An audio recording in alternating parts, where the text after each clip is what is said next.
Hi, I am Pratibha Singh. आपका मेरे channel में स्वागत है। इस चैनल में इलेक्ट्रॉनिक एंड कम्युनिकेशन इंजीनियरिंग और इलेक्ट्रॉनिक इंजीनियरिंग से रिलेटेड जो टेक्निकल एग्जाम होते हैं जैसे JRF, PSU, गेट एंड और टेक्निकल एग्जाम की प्रिपरेशन में आपकी हेल्प करूँगी। और इस चैनल में जो टेक्निकल वैकेंसी आती है उसकी इन्फॉर्मेशन भी मैं देती हूँ, तो प्लीज़ मेरे चैनल को सब्सक्राइब करिएगा। आज का टॉपिक है Kirchhoff voltage law and Kirchhoff current law क्या होता है। ओके, वीडियो स्टार्ट करते हैं।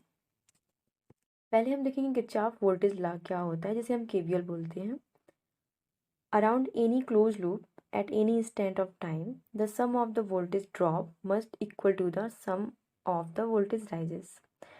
मीन्स आपको पहले मैं बताती हूँ क्लोज लूप क्या होता है और ड्रॉप क्या होता है, voltage drop end voltage rises क्या होता है। उसके बाद आपको ये थ्योरी समझ में आ जाएगी। ओके,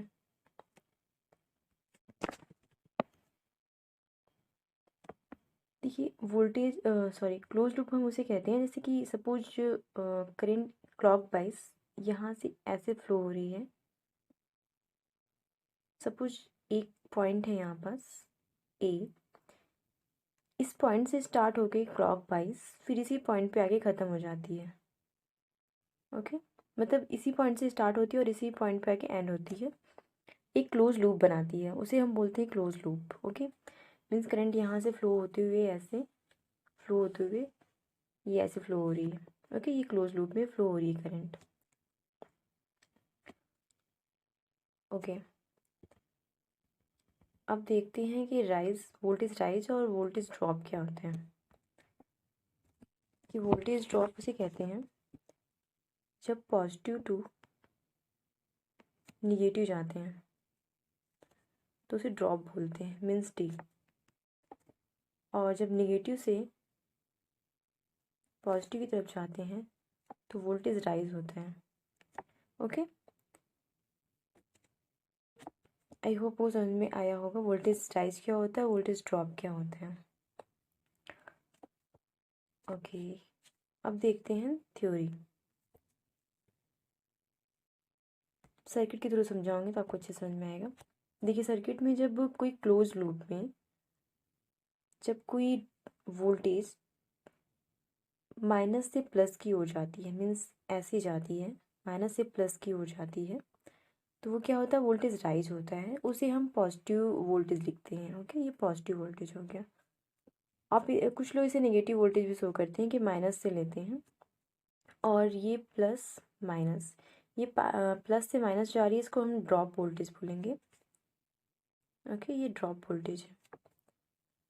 तो इस इक्वेशन के थ्रू इसको हम ऐसे लिखेंगे।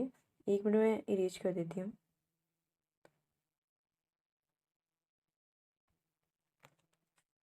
देखिए, इस इक्वेशन को यहाँ लिखा हुआ है।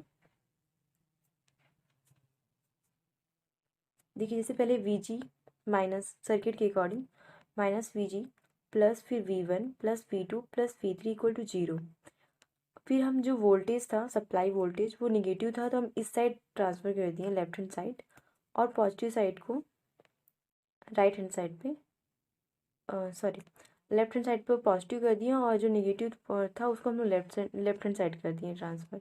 ओके, उसके बाद आप इसी चीज़ को आप सिंपल लैंग्वेज में बोल सकते हैं कि energy supplied by the voltage source in the current equal to energies consume by the passive component in the circuit. Okay, उसे भी हम KVL बोलते हैं। ये सिंपल फार्मूला है इसका, थ्योरी है सिंपल। आई होप आपको समझ में आया होगा कि KVL क्या होता है। एक्चुअली इससे कुछ लोग मैं ऐसे लिखती हूँ उसको, जैसे कि ये VG हो गया, तो पहले माइनस VG माइनस, एक मिनट,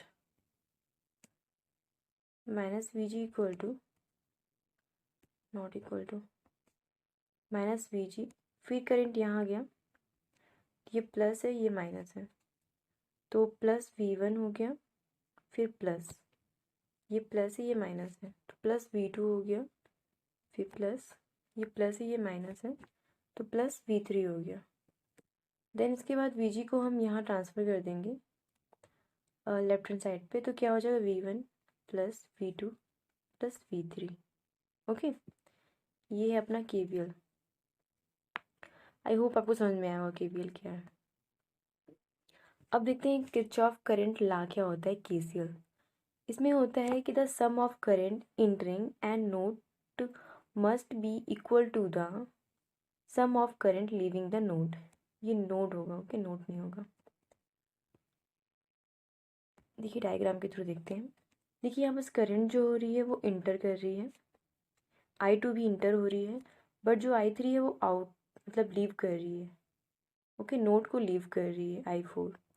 तो इसका सिंपल सा थ्योरी है कि जो इनपुट करंट होती है मीन्स जो इंटर करती है नोड में, वो इक्वल होता है जो जो नोड को लीव करती है, ओके, उसकी इक्वल होता है।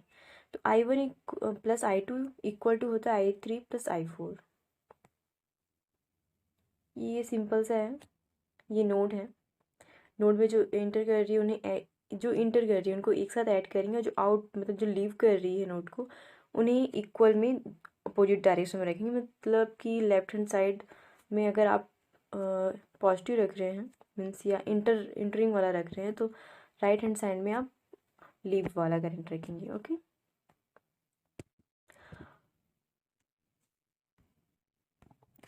ओके, अब देखते हैं some important formula. First formula ये है कि summation of voltage equal to 0 for, ये होता है क्लोज पाथ के लिए,